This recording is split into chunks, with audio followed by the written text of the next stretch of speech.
ఢిల్లీ బాద్షా దగ్గర వంగి వంగి సలాం కొట్టినప్పుడు ఎక్కడుంది నీ బ్రిటిష్ సామ్రాజ్యం?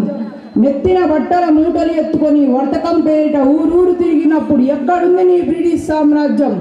గిడ్డంగులు కట్టుకోవడానికి ఇంత చోటు చాలని మా చంద్రగిరి రాజు దగ్గర జోల పట్టి అడిగినప్పుడు ఎక్కడుంది నీ బ్రిటిష్ సామ్రాజ్యం?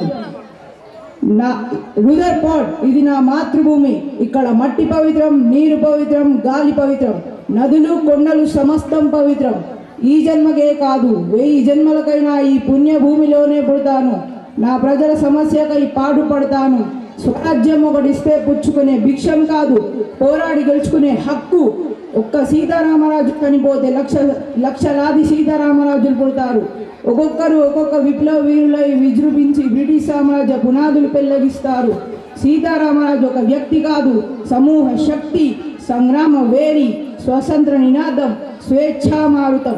మట్టిలో మట్టినై, నీటిలో నీటినై, నా ప్రజల ఊపిరిలో ఊపిరినై, మనస్సులో భావాన్నై, హృదయాల్లో జ్వాలాన్నై, నా జాతి జనులు పాడుకునే సమర గీతాన్నై సామ్రాజ్యవాద శక్తుల్ని గెలుస్తాను.